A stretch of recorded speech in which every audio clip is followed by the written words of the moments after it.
Bonsoir à tous. C'est un fait inédit dans l'histoire du principal parti de l'opposition au Cameroun. Sur la route d'Etoudi 2018, le SDF a choisi un porte-flambeau autre que John Frondi. Sorti de son ombre, un jeune loup aux dents longues qui incarne au sein du SDF l'espoir d'une alternance démocratique au Cameroun. Dans son ascension politique fulgurante, il a bousculé le RDPC, le parti au pouvoir, en plein cœur de la capitale économique, pour se faire élire député de Vouri-Centre.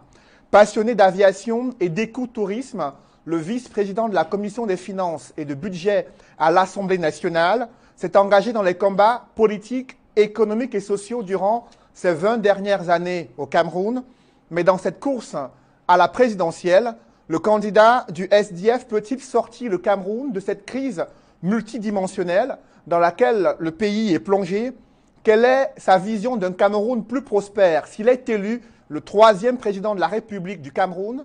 Ce soir, c'est l'heure de vérité pour Joshua Nabangui aussi, candidat du SDF à l'élection présidentielle du 7 octobre 2018. Il est l'invité de l'émission La Vérité en face. Joshua aussi, bonsoir. Bonsoir. Merci d'avoir accepté de vous exprimer en exclusivité ce soir sur Equinox Télévision. Écoutez, merci pour l'invitation. C'est une émission bilingue. Ce soir, vous êtes face à 2 autres journalistes conviés ici pour mener cet entretien à bâton rompu.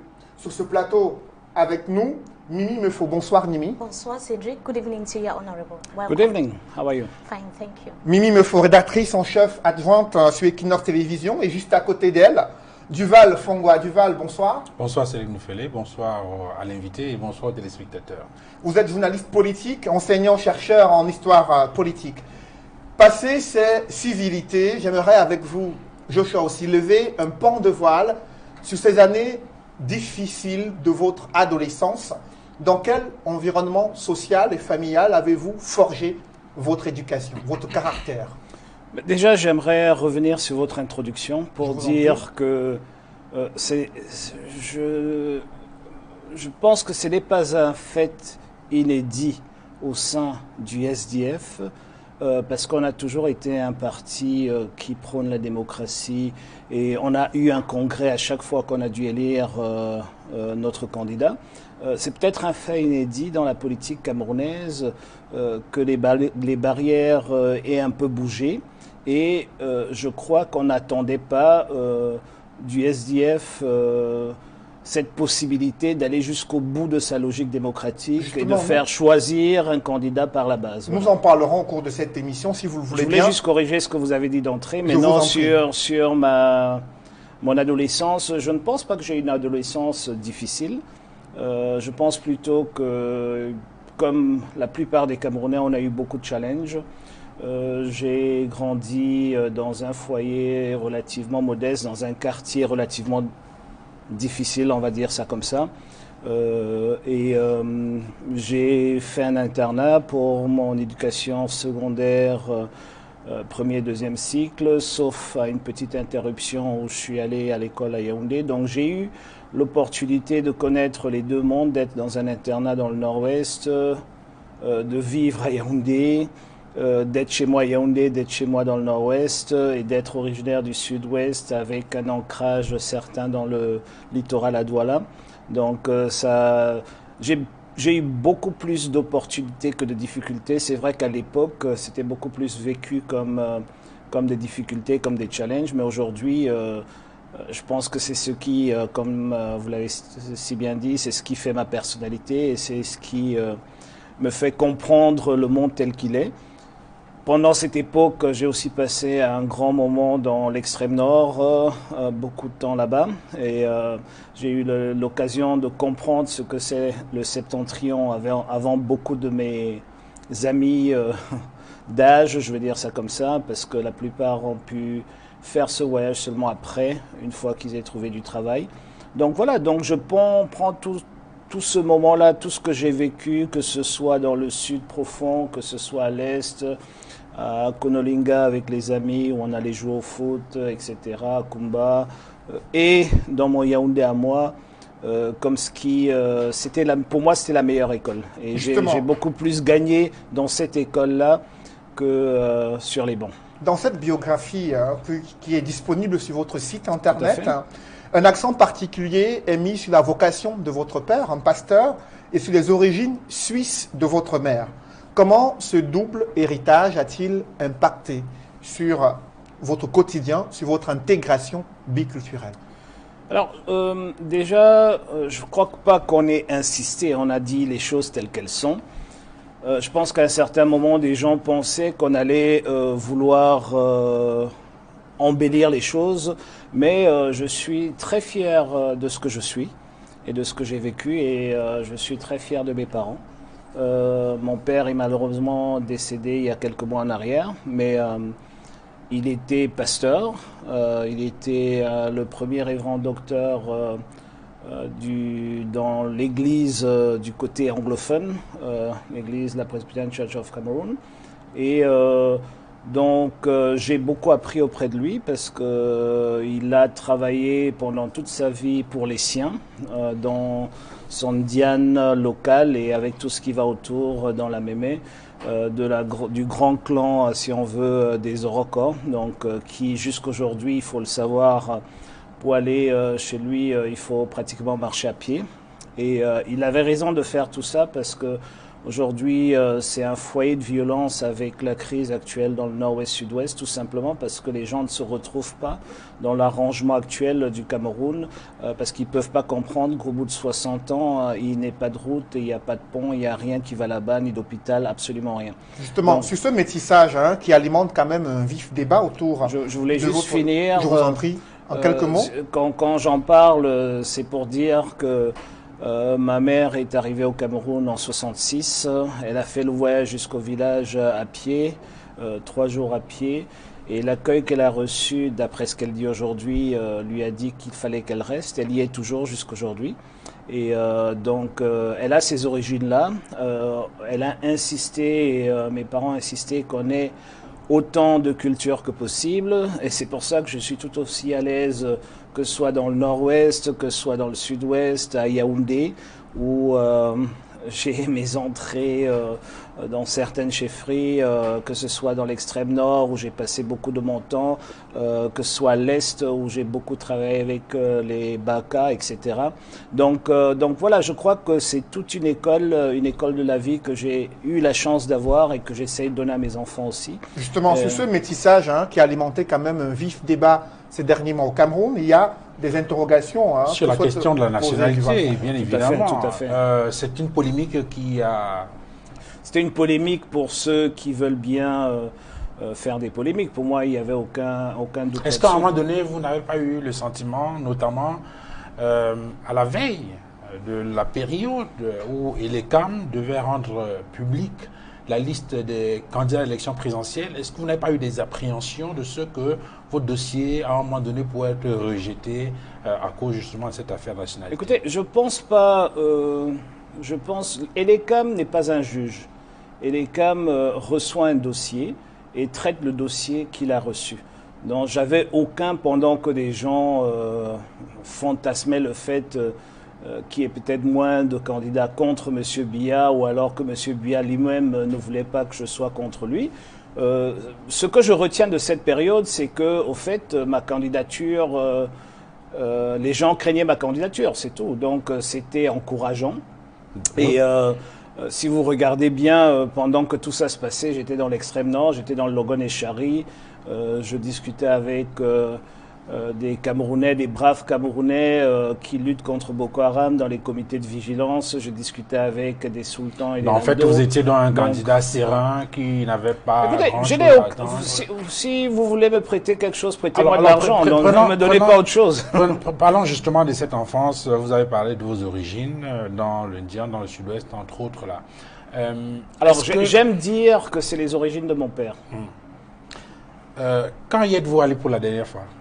Alors, je suis allé pour la dernière fois en décembre. Décembre dernier. Bien sûr. J'ai bravé tout ce que les gens craignent et j'étais au village en décembre. Ça fait 8 mois. Oui, ça fait 8 mois, oui. Compte tenu, bien évidemment, des difficultés qu'il y a dans ces régions-là. Je n'ai aucun contrat qui m'oblige à y être tous les mois. Je n'ai pas la chance que vous avez du Val d'être à 2 heures de votre village. Moi, pour y aller, je dois traverser des rivières à pied, je dois marcher à pied, je dois braver la pluie, la boue, pousser la voiture dans la boue, etc. Donc, quand on y va, je suis un des ceux originaires de ce village qui y va le plus. Donc, j'imagine que vous avez bien compris le sens de ma question, parce que vous êtes bientôt en campagne électorale et puis il va falloir... Écoutez, je suis en phase avec et mon lieu d'origine et les gens qui vivent et les gens qui sont originaires de cet endroit. Je pense que aujourd'hui, nous avons une préoccupation qui est tout autre. Ce n'est pas celle d'y aller autant que possible, mais c'est celle d'essayer de faire arrêter la violence qui s'y trouve, que j'ai personnellement vécu. Je suis moi-même meurtri dans ma propre chair. J'ai perdu plein de membres de famille à cause de cette guerre inutile et stupide qui accourt dans le sud-ouest en ce moment. Et donc, voilà, c'est à ça qu'on s'attelle, c'est ce qu'on essaye de faire, c'est ce qu'on essaye de corriger. Et donc, on peut être tout autant utile à nos villages, pour le dire ainsi, en prenant des actions à Yaoundé ou à Douala, et un peu moins peut-être en étant là-bas, mais j'y étais la dernière fois au mois de décembre, et je pense que depuis que je suis né, ou presque, il n'y a jamais eu une année où j'ai pas eu à faire au moins, comme on dit au quartier, un tour au village. Voilà. Parlons de cette enfance et aussi vos études dans l'aviation. Qu'est-ce qui a motivé l'orientation vers ce domaine d'activité? Écoutez, c'était un heureux hasard, je veux dire ça ainsi. C'était une passion pour moi d'être... j'ai toujours voulu devenir pilote, donc à la première occasion que j'ai eue, parce que malheureusement, quand on avait l'âge, nous, de faire... de devenir pilote, il n'y avait pas de possibilité en dehors d'un brevet de pilote privé, et même au Yaoundé, au club Yaoundé Flight Club. Et donc on devait s'expatrier, c'était très difficile, obtenir les visas, etc. C'était tout un problème. Et donc je me suis retrouvé à continuer dans ma filière qui était scientifique. Oui, j'ai eu des facilités à comprendre les mathématiques et la physique, mais c'était pas ma passion de faire une vie de... Et au détour d'un retour à Yaoundé, j'ai eu une offre, et je n'aime pas parler de ma vie professionnelle parce que je ne veux pas m'identifier à une entreprise, et donc vous allez me permettre pendant cette émission de ne pas donner des noms, mais j'ai eu une offre très intéressante d'une très grande entreprise européenne, on peut le dire, et qui m'a demandé si je pouvais prendre l'avion. C'était un vendredi, si lundi je pouvais prendre l'avion, je me rappelle comme si c'était hier, et pour rentrer dans cette compagnie avec des formations, etc. C'était tout un curriculum. Et j'ai réfléchi au détour d'une gorgée, j'ai dit écoutez, je prends. Et à l'époque, la communication entre Douala et Yaoundé était très compliquée, donc j'ai fait un long chemin sur Douala, pardon. Le matin, on a vérifié mon passeport, tout le reste, mon visa y était. À l'époque, heureusement aussi... l'Allemagne, le pays de destination, j'ai eu un lapsus, je l'ai dit, ne demandait pas de visa, donc voilà, et puis je suis parti, et puis je suis entré dedans, et comme on dit, je ne suis plus jamais parti, en fait, ça m'a plus jamais quitté. Donc je suis entré par un heureux hasard, et j'ai découvert que je pouvais vivre ma passion de l'aviation autrement. Et donc j'y suis toujours un peu, j'ai toujours un pied dedans jusqu'aujourd'hui. Talking about you as an expert in the aviation sector in Cameroon. I don't like to call myself an expert because that's a term that doesn't mean anything. You've really been remarkable in the sector in the sector of aviation before creating the Camport PLC, which is a company that you actually run, and the Africa Travel Management. You've worked, like you indicated, with the Lufthansa German Airlines.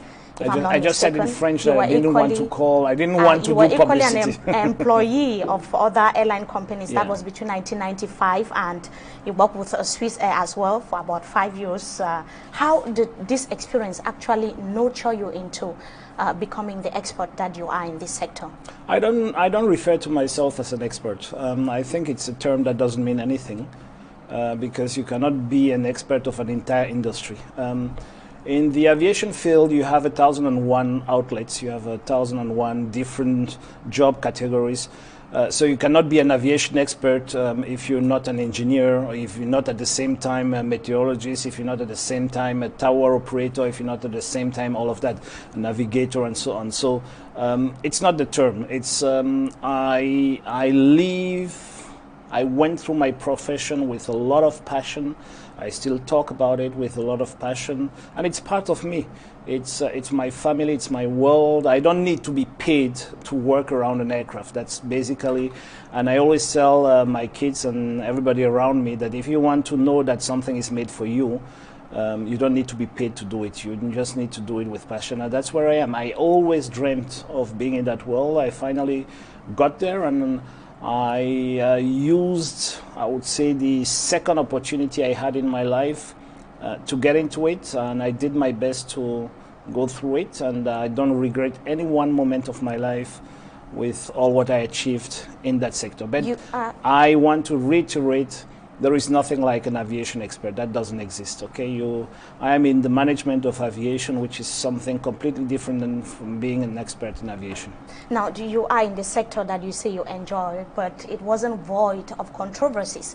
The series of trips made by the President of the Republic abroad have been at the center of criticisms over the years, and in this controversy is one of your airlines leasing companies said to be accepting contracts from the President of the Republic, President Paul Biya, which has actually put your role as an opposition in Cameroon to question. What do you have to say about that?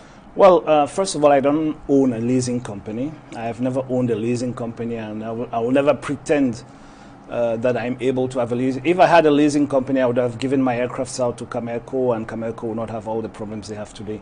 So I think it's people try to give you a position that is not yours. I mean, let's come back to facts. At one point, people were saying that I'm doing this with the presidential aircrafts, but at the same time, people are in jail because the president doesn't have an aircraft. So you need to choose what is going on. I mean, you cannot on one side say he has aircrafts he is handling, and on the other side, he doesn't have aircrafts, and that's why they're in jail, because they got money to buy his aircrafts, they didn't do it. So you need to agree on what is the true story. But the baseline is that I am in the aviation sector. I have been more or less, I am a serial entrepreneur in the aviation sector.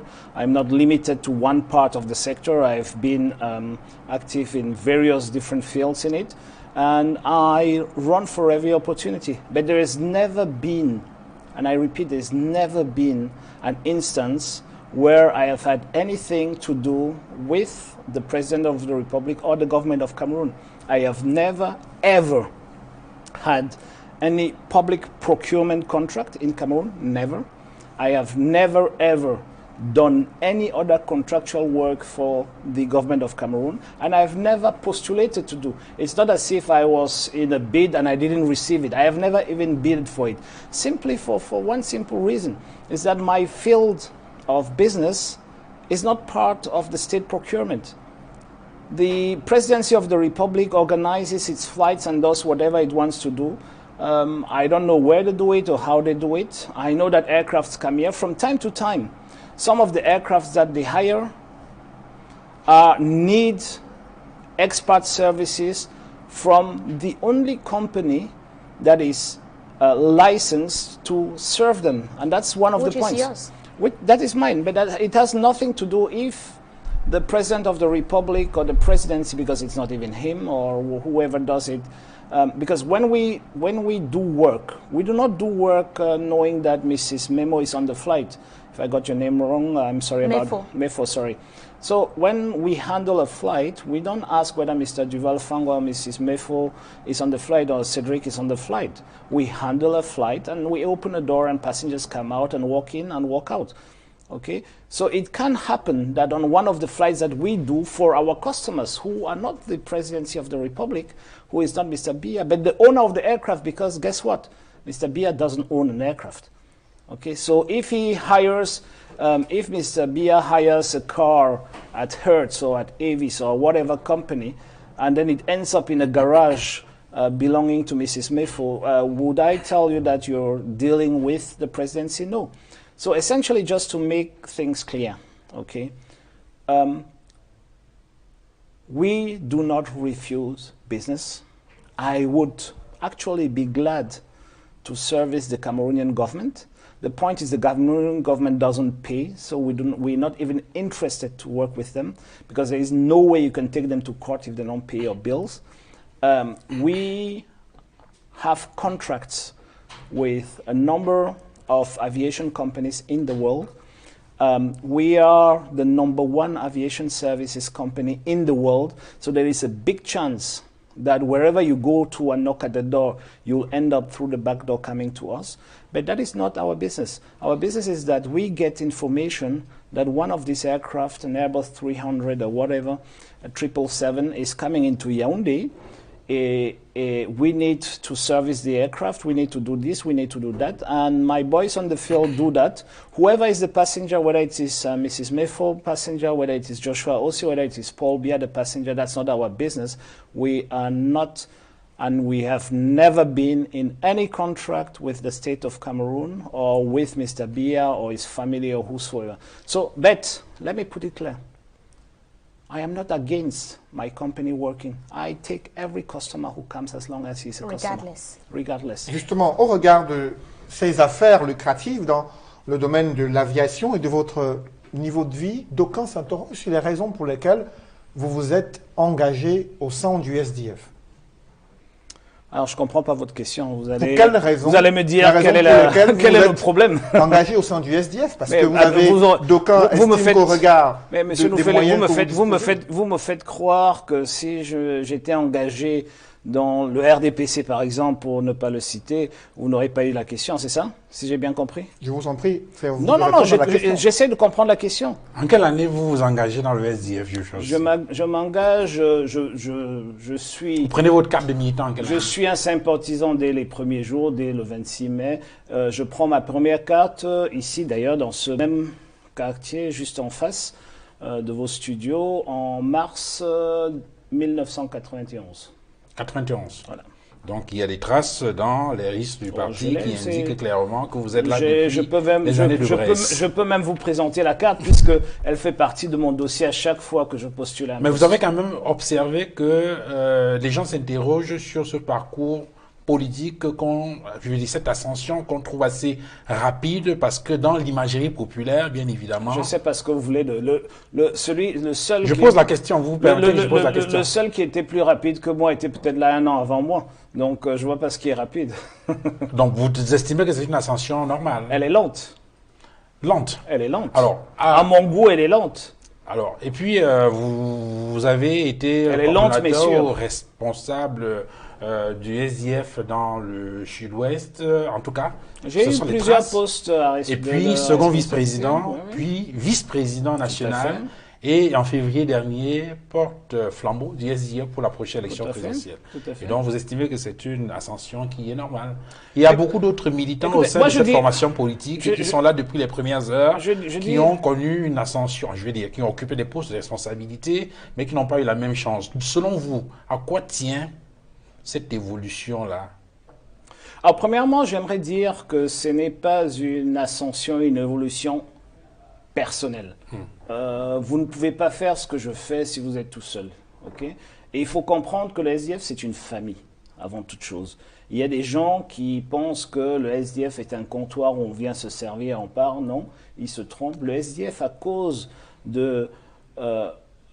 est un front à cause de je dirais, des difficultés politiques que nous avons et du fait que nous sommes pratiquement, et d'ailleurs c'est peut-être de là que vient sa question, parce qu'il s'étonne qu'on puisse être au SDF, et je veux vous dire, et je profite de vous répondre, au SDF aujourd'hui, ceux qui sont et qui étaient aigris et qui allaient en politique par aigreur ne sont plus dans le SDF.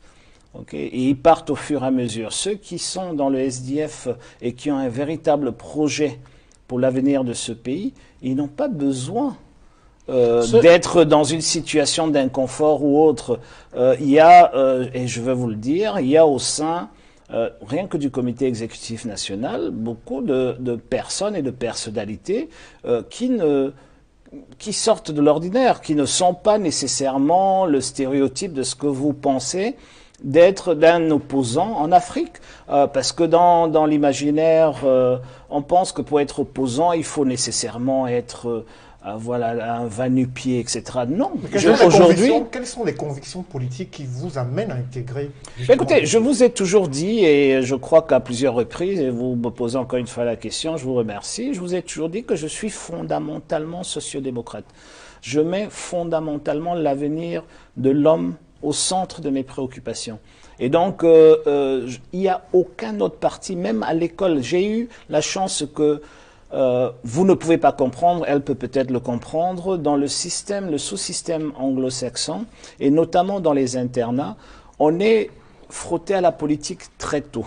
Et on a ce qu'on appelle des gouvernements d'école où il y a des élections, et il y a la gauche et il y a la droite. Et depuis la 6e, je suis de gauche, et fondamentalement de gauche. Je ne suis pas tombé dedans parce que je cherchais une opportunité, c'est parce que je suis convaincu que, je suis profondément africain, et qui dit africain dit être de gauche, parce que ça n'existe pas. Un Africain qui respecte sa culture et qui est de droite, ça n'existe pas. Vous pouvez me dire ce que vous voulez.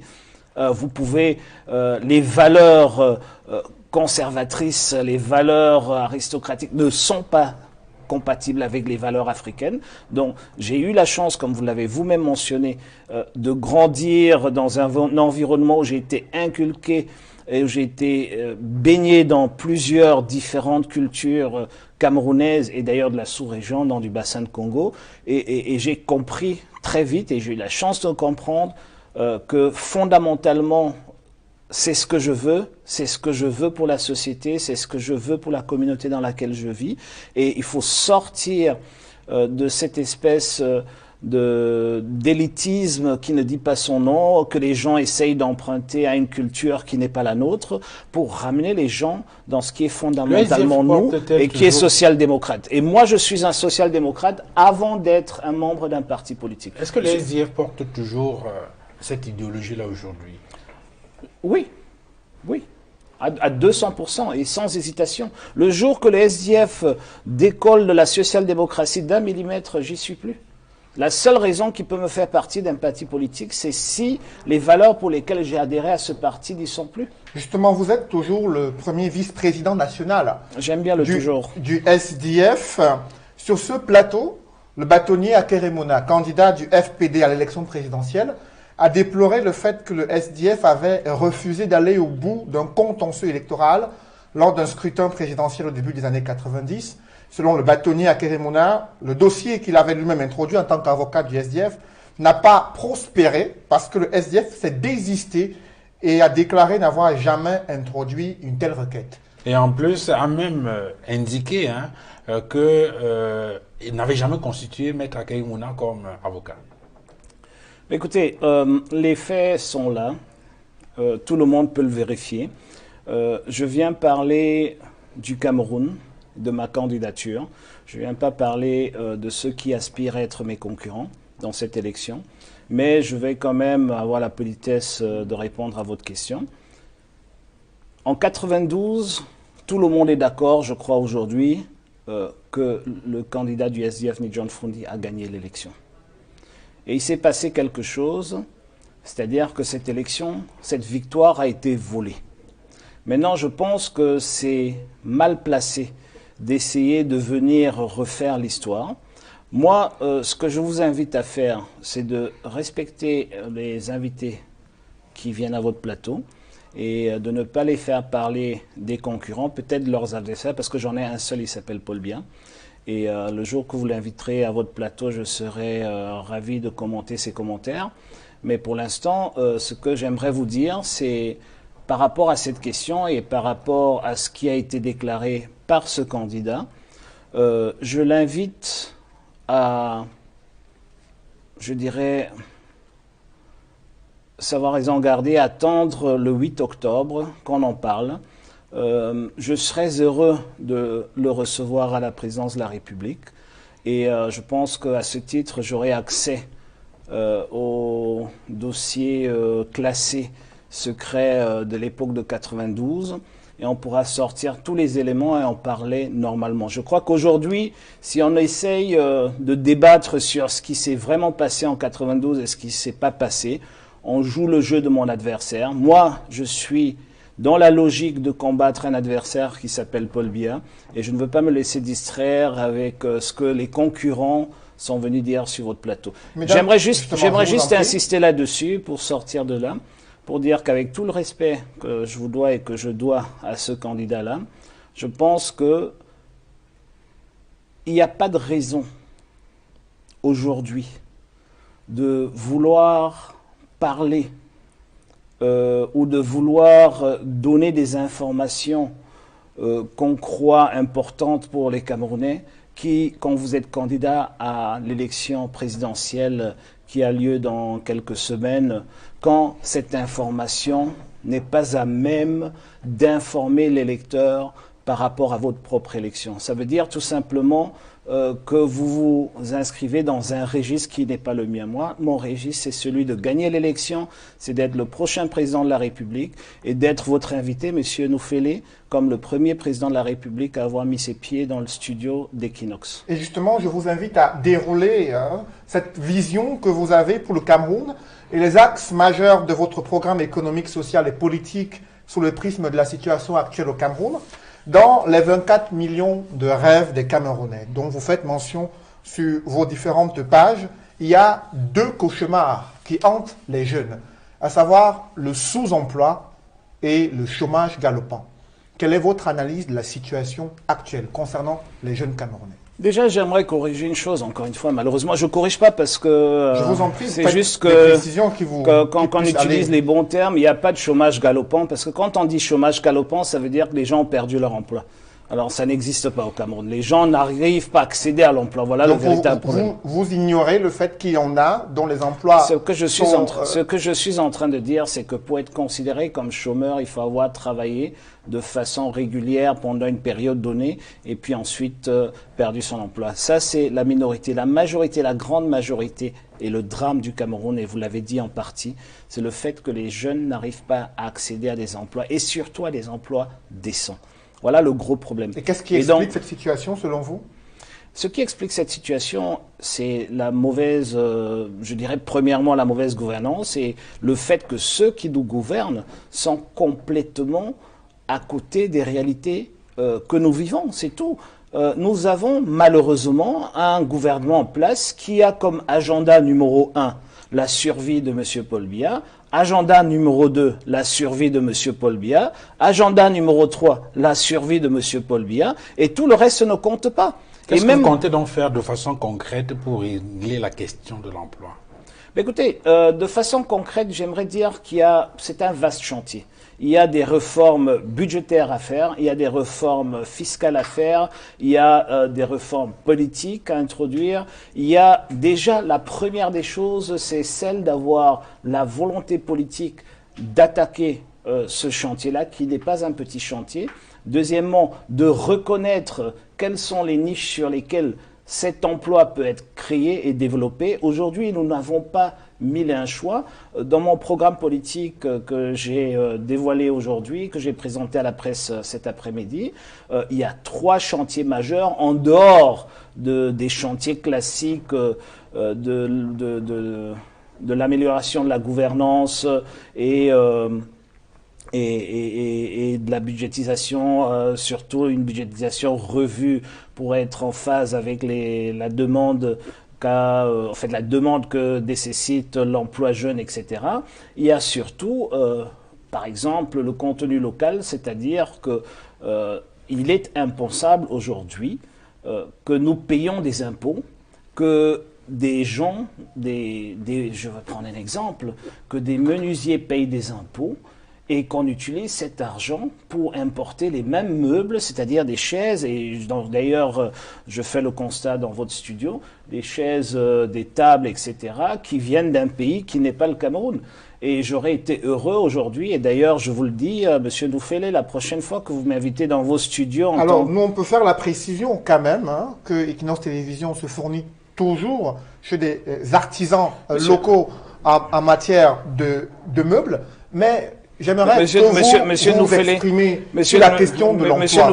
Quelles sont les niches d'emploi que vous comptez? Mais si vous me coupez, je peux pas vous le dire, c'est que c'est quand vous allez décider de vraiment aller vers les artisans camerounais, je serai à une table en bois ou en bambou ou autre. Mais comment inciter les Camerounais à consommer local, justement, si vous estimez que c'est ça la politique? Mais c'est de ça qu'il s'agit. C'est qu'il faut déjà reconnaître où sont les opportunités de croissance d'emploi. C'est pour ça que j'étais en train de vous dire qu'une des mesures, c'est celle du contenu local, c'est-à-dire d'obliger que la commande public déjà, parce que c'est ce qu'on peut contrôler en premier en tant que chef d'État, soit local, c'est-à-dire que je n'aille pas au Palais de l'Unité pour une fête du 20 mai et j'ai des boissons importées et je mange du caviar, etc. Ça commence là. Ça va jusqu'au studio de télévision dans lequel nous sommes. Ça va jusqu'au bureau. Combien de bureaux de la fonction publique aujourd'hui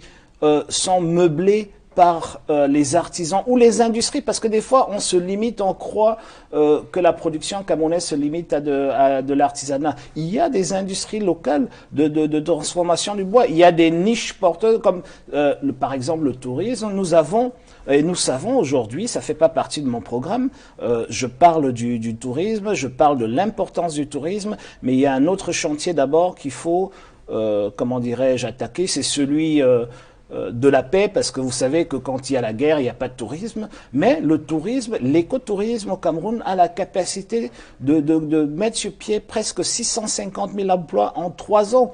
Mais on ne l'a jamais attaqué parce qu'on a un gouvernement qui ne le comprend pas et qui ne veut pas le comprendre. Quand vous avez des gens qui vous gouvernent, qui eux-mêmes n'ont jamais été en vacances et pour eux, les vacances se limitent à aller faire des achats à Paris, il est tout à fait normal qu'ils ne comprennent pas qu'il y ait d'autres personnes qui peuvent vouloir venir au Cameroun pour passer une semaine sur le mont Manengouba, pour passer une semaine auprès d'une chefferie à l'ouest, pour passer 2 semaines dans la forêt chez moi autour des gorilles, etc.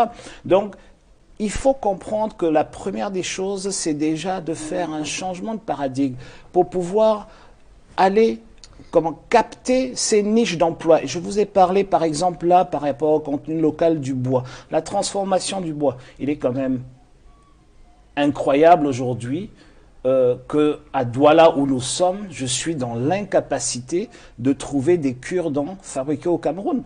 Et donc, c'est de ça qu'il s'agit.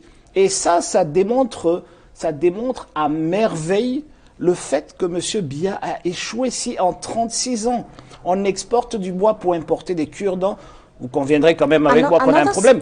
Et juste pour finir sur l'emploi de jeunes, parce que c'est très important, un de mes plus grands chantiers, c'est la révolution numérique. Et je pense qu'aujourd'hui au Cameroun, dans le numérique, avec une révolution numérique bien pensée, bien agencée, bien mise sur pied, en 5 ans, on a la capacité de devenir la capitale numérique de l'Afrique subsaharienne. Et comment comptez-vous y arriver? Avant Mimi Meufo, comment comptez-vous y arriver à transformer le Cameroun en un hub numérique écoutez, déjà la première des choses, vous allez dire que je suis simpliste, mais quand vous avez un gouvernement qui bloque l'Internet pendant 100 jours à toute une partie de la population, vous comprenez qu'ils n'ont pas compris que c'est une opportunité. Parce qu'en même temps, ils ne bloquent pas les industries brassicoles, ils ne bloquent pas tout le reste. Donc, il y a quand même un problème. Deuxièmement, il faut comprendre le numérique. Il faut avoir baigné dans le numérique, il faut avoir une connaissance profonde de ce que c'est l'économie numérique et tout ce qui va autour. Et je suis désolé, aujourd'hui, nos parents, ceux qui nous gouvernent, n'ont pas connu le numérique. Ils ont à peine connu la boîte automatique d'un véhicule. Donc vous ne pouvez pas demander à ceux-là de nous mener dans cette bataille pour prendre le leadership africain du numérique. Nous avons la capacité. Moi, je suis allé, je traîne avec les jeunes de la Silicon Mountain à Bamenda. C'est des gens merveilleux, fantastiques. S'ils avaient un tout petit coup de plus en plus de ce qu'ils reçoivent déjà, de tous ceux qui s'attellent autour d'eux, quand vous pensez aux différents incubateurs que j'ai eu la chance de visiter, rien qu'à Douala, les jeunes qui s'y trouvent, mais c'est des entrepreneurs de demain. Ils ont besoin de l'accompagnement de l'État. Et c'est pas de l'argent qu'on a besoin. C'est de créer un environnement propice pour l'éclosion de tous ces talents. Et aujourd'hui, on a la chance de pouvoir sauter plusieurs étapes pour s'arrimer finalement à cette économie numérique. Je vous donne un exemple tout simple. Aujourd'hui, une des plus grosses mafias au Cameroun, c'est la mafia du manuel scolaire. C'est-à-dire qu'aujourd'hui, je ne comprends pas pourquoi on punit des enfants, les faire aller à l'école avec 20 kilos de livres dans leur sac, tout simplement parce que les gens doivent gagner de l'argent. Et d'ailleurs, beaucoup de ces livres sont de très mauvaise qualité. Qualité d'impression, qualité de rayure, etc. Mais nous sommes à l'ère du numérique. Nous avons la capacité, avec un gouvernement qui est courageux, audacieux et qui veut tirer le pays vers l'avant. Nous pouvons accompagner des entrepreneurs pour produire des tablettes localement. Aujourd'hui, nous n'avons plus besoin, comme dans d'autres pays qui se respectent, nous n'avons plus besoin d'avoir 20 kilos dans les cartables. Nous pouvons dire qu'ok, nous commençons à une petite échelle et puis mais sans... Il ne faut pas rentrer dans les histoires de PBHEV et tout ça, tous ces scandales-là. Faire en sorte que des entrepreneurs camerounais puissent produire les tablettes. Nous aurons des tablettes à 15, 18, 20 000, très loin des 84 000 qui est la moyenne de dépenses pour un enfant à l'école. Et faire en sorte que tout ce qui est dans le cartable d'un enfant puisse être téléchargé, qui est quand même 1 ou 2 livres de littérature pour que l'enfant garde le contact avec le papier, mais faire en sorte, et qu'est-ce qu'on pourrait faire de plus? On pourrait mettre en place, tous ces enfants pourraient être connectés, les enseignants pourront voir s'ils ont fait les devoirs ou pas, etc. Alors, en plus de l'économie numérique, sur la question de l'emploi... C'était juste un volet social de cette économie, mais oui, sur laquelle nous pouvons générer des milliards de francs, et sortir de ce surplace qu'on fait avec le manuel scolaire qui, franchement, nous en parlerons au cours de cette émission. Sur la question de l'emploi, il y a aussi le salaire minimum que gagnent les jeunes Camerounais qui se retrouvent dans le secteur informel. Aujourd'hui, c'est moins de 38 000 francs CFA que gagnent les Camerounais. Qu'est-ce que vous proposez concrètement pour relever le niveau de vie des travailleurs camerounais? Monsieur, nous faisons tout le drame dans votre question. C'est qu'au fait, ce n'est pas le secteur informel, c'est le secteur formel. Et voilà le problème. C'est qu'aujourd'hui, de façon légale, vous pouvez embaucher une Camerounaise ou un Camerounais à moins de 38 000 francs, comme vous l'avez dit, ou autour de 38 000 francs. Je pense que sur ce plateau, et je regarde les téléspectateurs, il n'y a personne qui souhaite cet avenir à son enfant. Donc, ayons le courage de donner à tous les Camerounais ce que nous souhaitons pour nos propres enfants. Et c'est pour cela qu'une de mes mesures est celle-là. Je ne peux pas être président du Cameroun et à la fin de mon mandat, il y a un salaire officiel en dessous de 160 000 francs. Vous allez me demander comment on est arrivé à 160 000 francs. Mais c'est tout un travail que nous avons effectué quand je déposais ma proposition de loi, il y a 4 ans maintenant à l'Assemblée nationale, à cet effet. Et on s'est rendu compte qu'autour de l'informel, surtout dans nos grandes agglomérations, ce que gagnent les gens tourne autour de ce montant.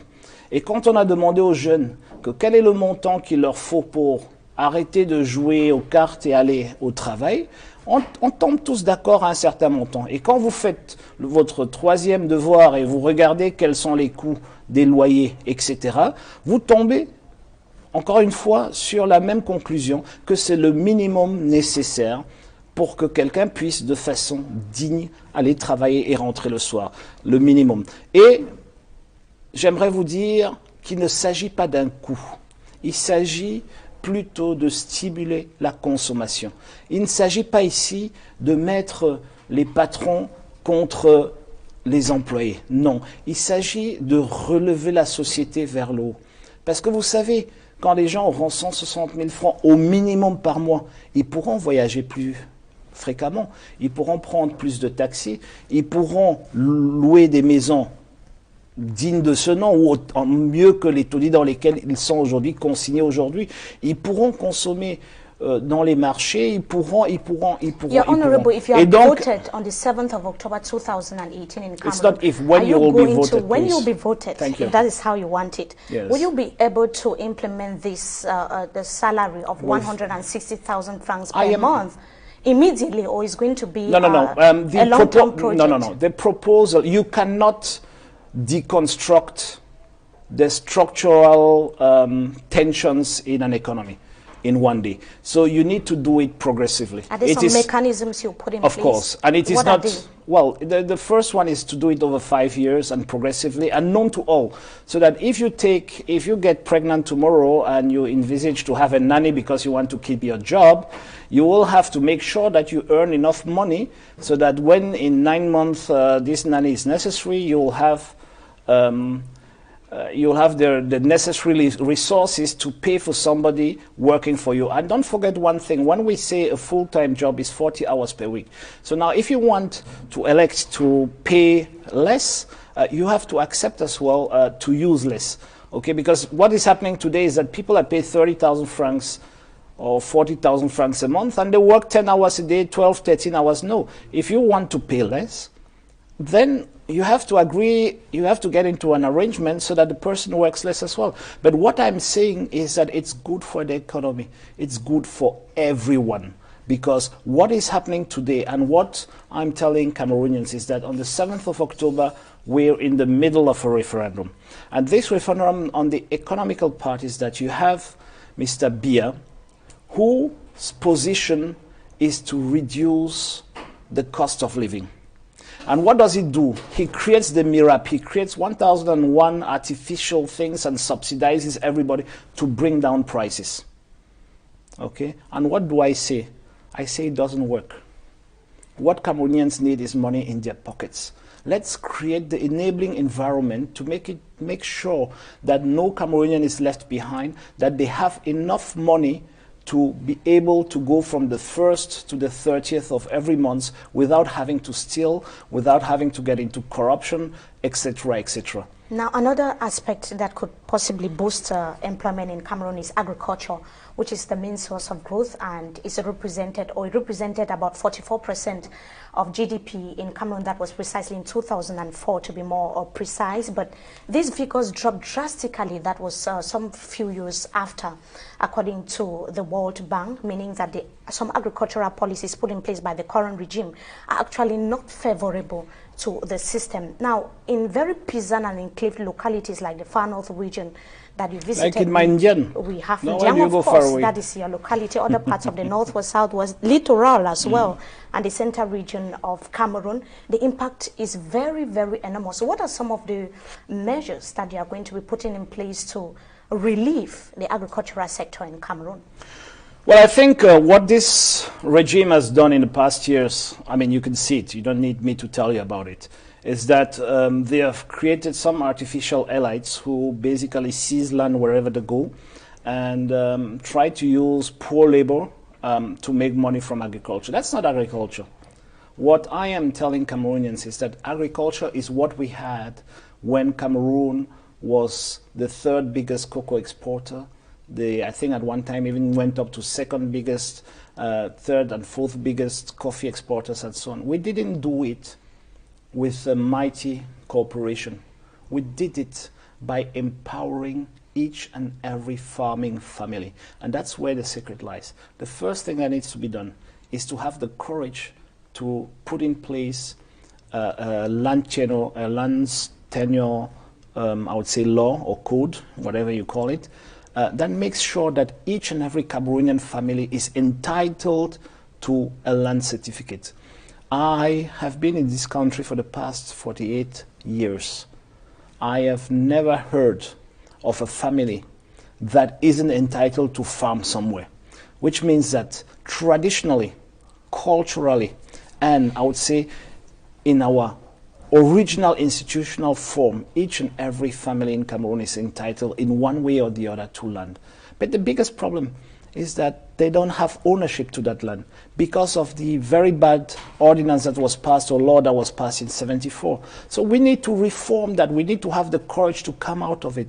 We need to make sure that each and every Cameroonian family has a land certificate, has a land title, that these families, these farmers, the women, the young people in the villages, especially the women and the young people, so that they can go to the bank, they can go to the microfinance institution and raise the money necessary to buy the tools to empower them or to give them the facility to produce more, because that's the whole drama. Would there be legal policies to facilitate that? Of course. That measure? Of course. I'm talking about a new law. Okay. So it is legal. A law is legal. I think the first thing is land tenure. You need to make sure that people have access to land. The second thing is putting in place an enabling environment. For instance, what we're saying is that we'll put in place a facility to make sure that young people can rent land at a very cheap price. And actually, we'll put in place the legal environment to make sure that these land transactions are not necessarily monetized. Today it already happens. In the whole of Southwest you have what you call two-party and all of that. We need to make that legal to take people out of the informal sector and put them in the formal sector. We need to make sure that the living conditions in our rural areas are much more acceptable to the young people than what it is today. You cannot ask people at the one side to go to the village and be farmers, and on the other side they have no internet connection, they have no phone connection, they have bad roads, they don't have anything. So you need to do, it's a whole big program. But essentially what is necessary is, first of all, to understand the problem, and secondly, to have the political will to address the issue. And what is happening in Cameroon today is that we do not have that, because those who are in power have a whole different idea. They want to build up the huge companies from whom they make a lot of money. They want to seize as much land as possible, etc., etc. So we need to come back to the essentials. We need to come back to the basics. Cameroon's agriculture will be carried by families, will be carried by smallholders. It will not be carried by huge Chinese or whatever companies that come in to destructure the whole, our whole economy. Alors, vous êtes présenté comme un modèle dans nouveau, ça. L'entrepreneuriat, puisque à 20 ans déjà, on apprend que vous êtes agent d'affaires, vous entrez dans le secteur de l'entrepreneuriat, et puis beaucoup considèrent que vous êtes un modèle pour ces jeunes-là. Je prends un secteur précis, le secteur des mototaxis. Le 30 juillet, il y a quelques années en tout cas, le Premier ministre, chef du gouvernement, prend un texte qui réglemente le secteur des mototaxis. Demain, président de la République, qu'allez-vous faire de ce secteur mototaxi? Est-ce que vous allez vous assurer que la réglementation qui a été mise en place est tout simplement respectée, ou bien vous allez, par exemple, décider, qu'est-ce que vous allez faire du secteur mototaxi? Alors, premièrement, il faut comprendre que le secteur de mototaxi, une grosse partie, du moins, de ce secteur-là, n'a pas un problème de réglementation.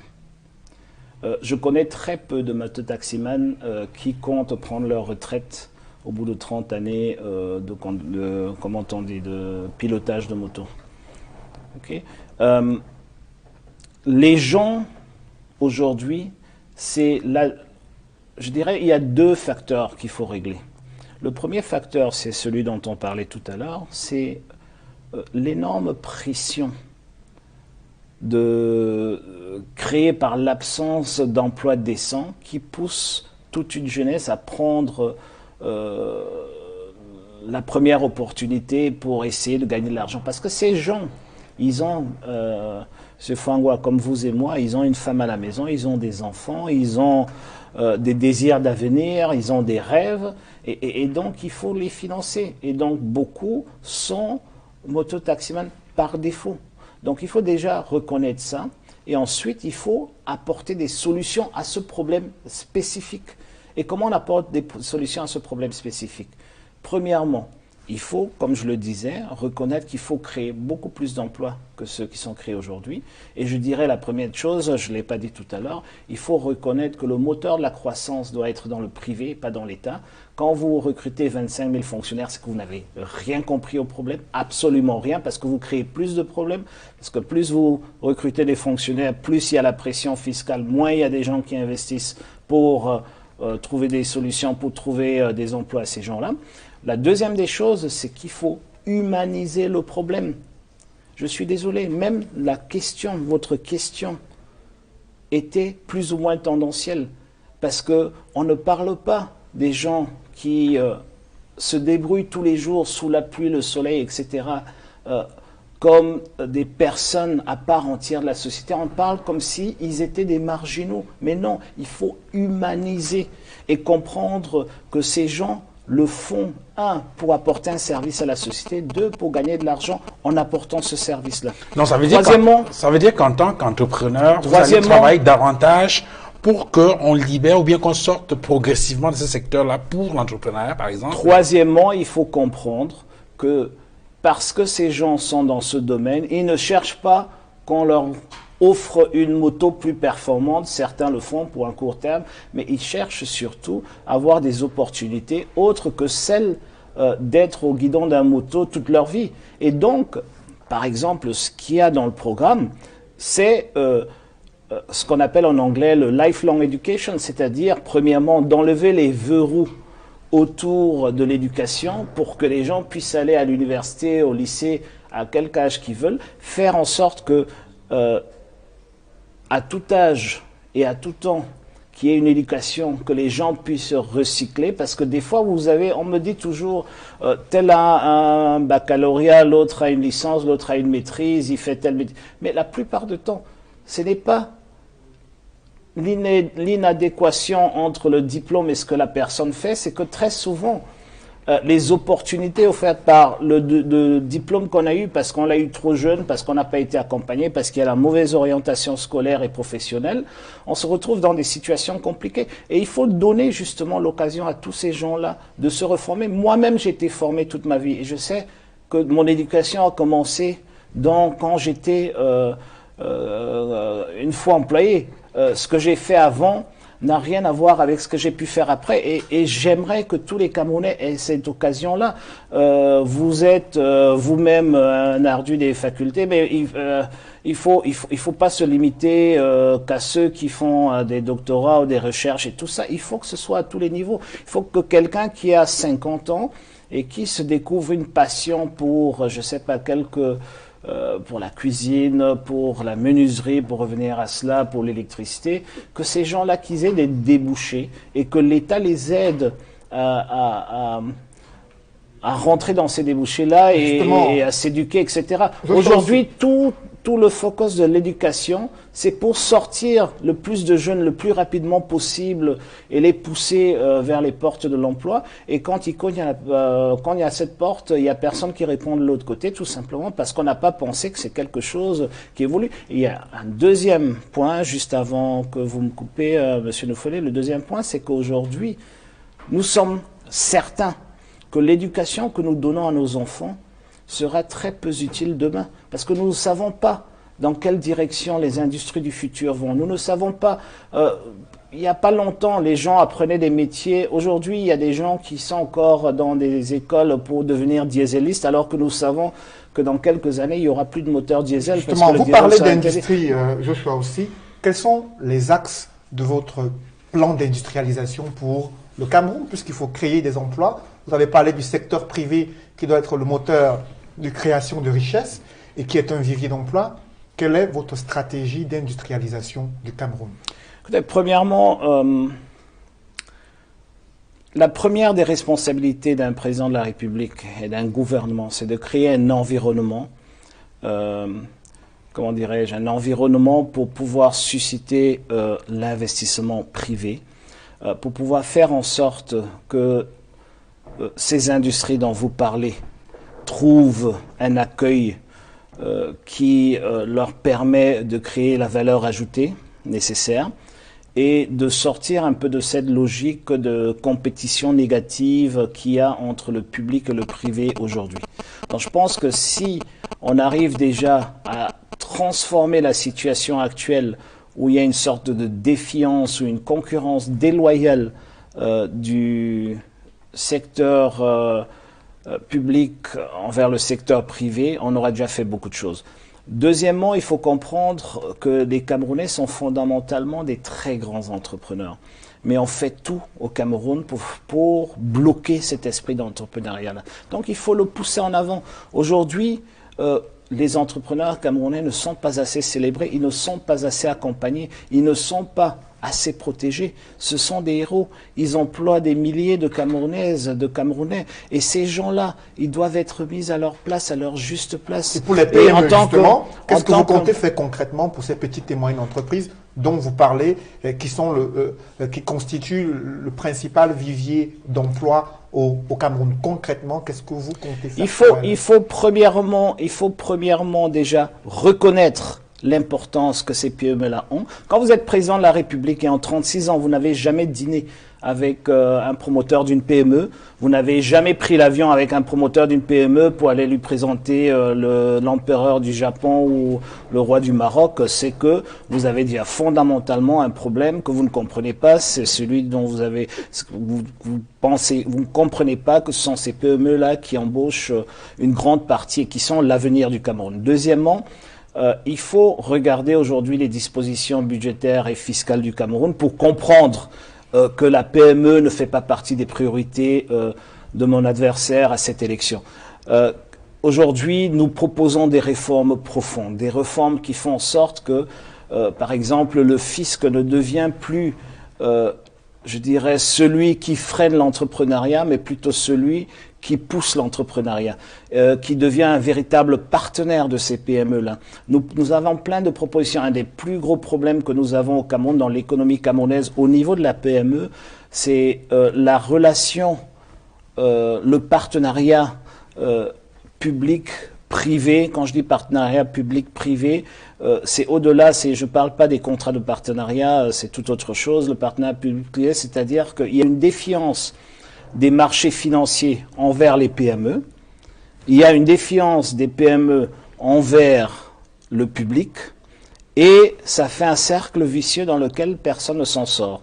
Aujourd'hui, pourquoi est-ce que le crédit est inaccessible? En grande partie, pourquoi est-ce que le crédit est inaccessible et les banques sont surliquides? C'est parce que, au fait, aujourd'hui, en tant que banquier, il est presque impossible de poursuivre une PME qui ne paye pas ses échéances à temps. Si elle ne veut pas payer, il n'y a pas grand-chose. Et donc, qu'est-ce que les banquiers font? Ils augmentent le prix du crédit, le prix de l'argent, du loyer de l'argent, tout simplement pour pouvoir couvrir le risque. Et aujourd'hui, on a une usure généralisée. L'usure est tellement généralisée que même l'État du Cameroun va vers l'usure pour les projets structurants et les projets de développement. Alors, quelle réforme du système financier comptez-vous faire pour permettre justement aux PME d'accéder à plus de crédit? C'est de ça que je parle. Par exemple, la première des choses, la première des réformes dans ce sens-là, c'est de mettre sur pied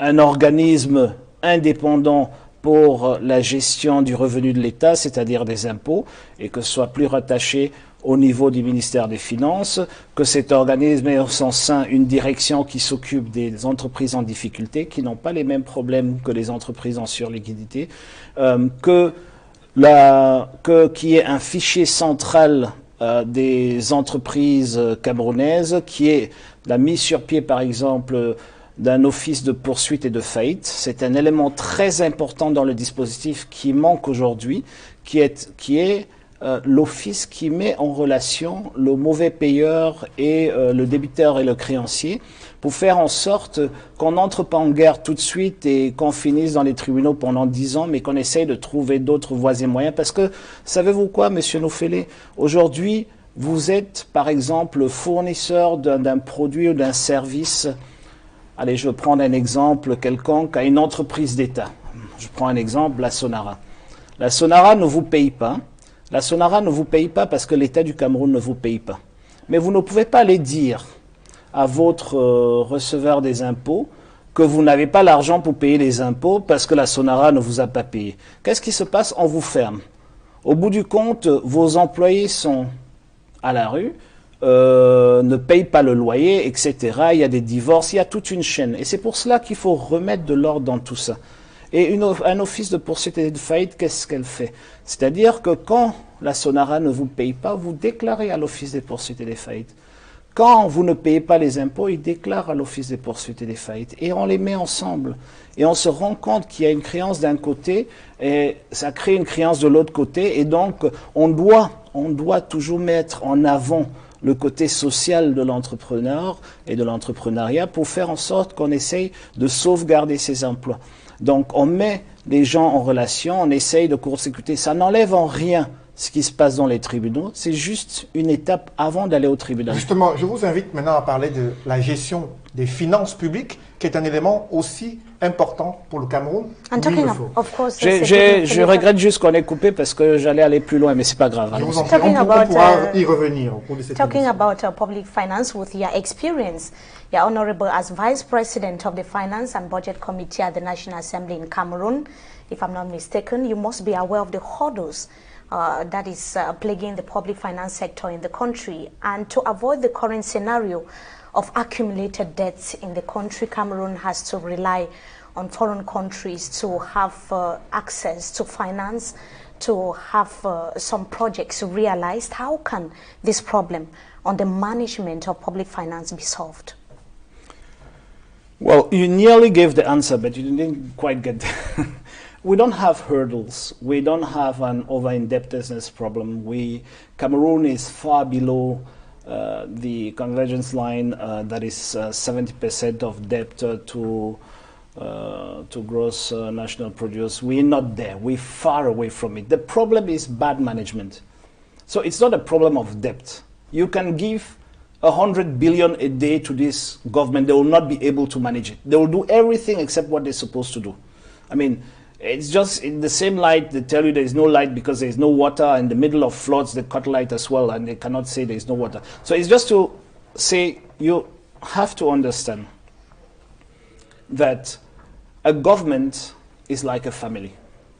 And you need to take certain measures, certain decisions.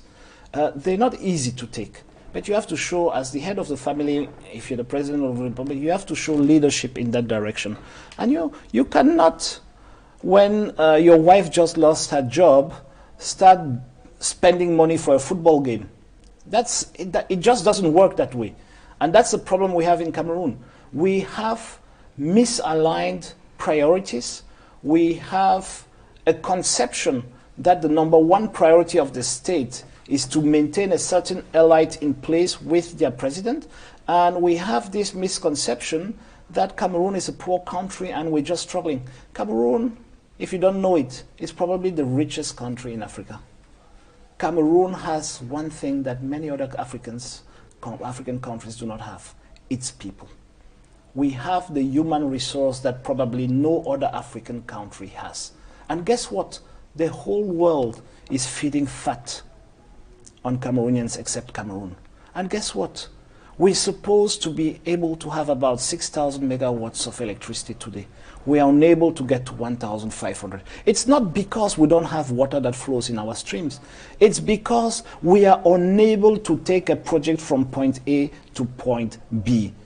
In the president of the republic's own village, they decided to build a dam, the place called Mekin, which is today one of the biggest scandals in our recent history. How can you explain to me that you're building a 15 megawatt dam? In the whole world, we know that a megawatt of electricity is being, the construction cost never exceeds or hardly exceeds 1 billion CFA per megawatt. You build 15 megawatts in the president's own backyard, and we are already around 85 billion. That is, I think, about 7 times more than what it is supposed to cost. And guess what happened? When they put in water, it flooded the whole village. It flooded all the villages around. I saw the devastating pictures, and I was saddened. I wasn't saddened because it was a catastrophe, but because I saw it coming and I didn't have the conviction that it should be a main fight for me to fight to stop it from happening. And that is the problem in Cameroon. That same project was a 4-year development project. It's been 8 years that project is going on, and Cameroon still doesn't have a single kilowatt of electricity coming from it. Guess what? You are paying for it. It's been 4 years you are paying for an electricity dam that doesn't produce. It's exactly as if you are paying for a car that you have never seen. And that's the problem we have. Permettez-moi, Mimi, avant de revenir à vous, puisqu'il a ouvert cette parenthèse-là, de poser une question. J'ai répondu à sa question. Bien sûr, on est dans les finances publiques, mais bon, enfin. C'est une parenthèse qui me permet de rebondir sur une question que j'aurais dû poser tout à l'heure, lorsqu'on parlait des axes prioritaires de votre politique de développement industriel. Il y a la question de l'électrification rurale. Puisqu'effectivement, vous avez insisté tout à l'heure sur la révolution numérique. Et on ne peut pas parler de révolution numérique sans énergie. Bien sûr. Alors donc, s'agissant justement de cette électrification rurale, on apprend qu'il y a moins de 4000 localités sur plus de 13 000, 14 000 qui sont sans électricité. Et donc, avec un taux de couverture relativement autour de 30%. Vous avez des grandes villes comme Kaélé qui ont fait 9 mois sans électricité aussi. Alors, comment on fait de façon concrète pour réduire ces déficits énergétiques et permettre effectivement que cette révolution numérique que vous appelez de tous vos voeux soit une réalité? Mais écoutez, premièrement, il faut je ne sais pas comment... il faut revenir aux réalités. Aujourd'hui, on a l'impression que quelques Camerounais contrôlent l'avenir énergétique de ce pays, et d'ailleurs beaucoup d'autres secteurs aussi. Non, il faut se donner les moyens de mettre sur pied une politique volontariste, une politique, je dirais même inclusive, une politique pour aller vers des résultats. Aujourd'hui, le problème au Cameroun, c'est que, M. Fangwa, si vous voulez, chez vous ou ailleurs, développer de l'électricité, vous ne savez même pas à quelle porte cogner. Ce n'est pas vulgarisé.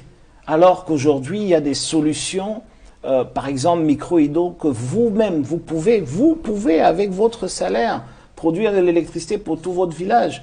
Mais le problème, c'est qu'il y a tellement de freins. On a tellement...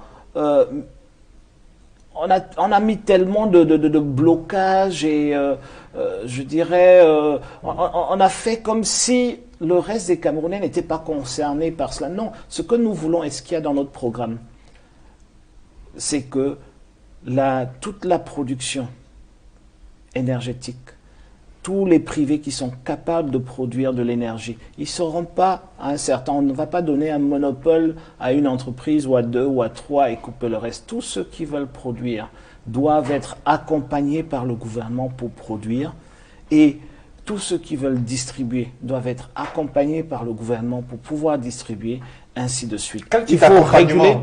Concrètement, vous comptez apporter à ces entreprises qui souhaitent investir dans le secteur de l'énergie? Aujourd'hui, si vous voulez monter un barrage de 500 kW, je dis barrage, c'est un gros terme, vous voulez monter une petite production hydro, et j'en sais quelque chose, de 500 kW, c'est très petit. Mais 500 kW, voyez-vous, ça fait 5000 ampoules de 100 watts dans un village, donc ça fait un gros village. Vous voulez monter une petite turbine de 500 kW, ça va vous coûter probablement quelque chose, les prix ont beaucoup baissé, dépendant du béton que vous devez y mettre, entre 15 et 30 millions. En tout cas, moins cher qu'un grand groupe.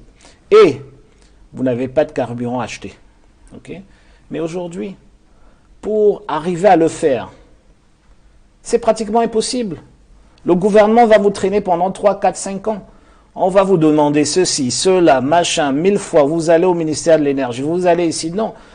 Mais le gouvernement devrait plutôt dire que voici les 5000 lieux, les 14 000 pour prendre son chiffre, les 10 000, les 2000, les 100 lieux où nous pouvons faire de la micro-hydro.